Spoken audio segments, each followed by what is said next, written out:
अपनात्मा bad होता है, bad, तो बैड से गुड भी बन सकता है। जैसे चोर चोरी करता था, यो ज्ञान हुआ, चोरी छोड़ दी, भगत बन गया। शराबी शराब पीता था, शराबी कहलाता था, शराब छोड़ दी, भक्ति करने लग गया, भगत कहाया। तो इसी प्रकार हम बैड से गुड बन जाएंगे, गुड से फिर बेस्ट बन जाएंगे, बेस्ट बनने के बाद हम सतलोक जाएंगे। तो जिनको सतलोक आश्रम प्राप्त हुआ, मर्यादा में रहे, सतभक्ति करते रहे, तो वो बेस्ट क्वालिटी की हंस आत्मा है भगवान की, और उन पर विशेष रजा है परमात्मा की। अब जैसे परमात्मा हमें आकर ज्ञान देते हैं, रह रहकर समझाने की चेष्टा करते हैं।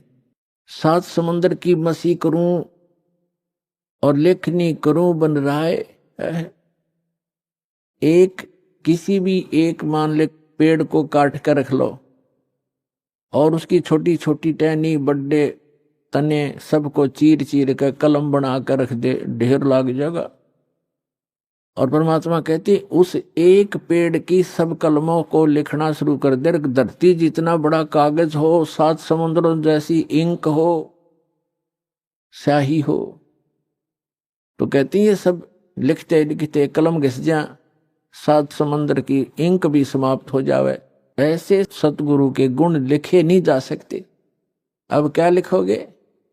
एक कुत्ते का जीवन लो, उस कुत्ते के जीवन में क्या क्या कष्ट उसको होते हैं। वो सारी रात तो भौंकता है, उसकी एक स्वभाव बना रखे, सारी रात भौंक के उसकी आंख इकट्ठी हो जा, भूख लगे जोर की, और सुबह वो क्या करता है, किसी का दरवाजा खुलता है गली में, ऐसे देख देख कर सीधा भागता है किधर, रसोई से महक आ रही होती है उसको कोई बासी टुकड़े की, या वैसे ताजा बना रहे हो तो दाव लगाकर रसोई में घुसने की चेष्टा करता है।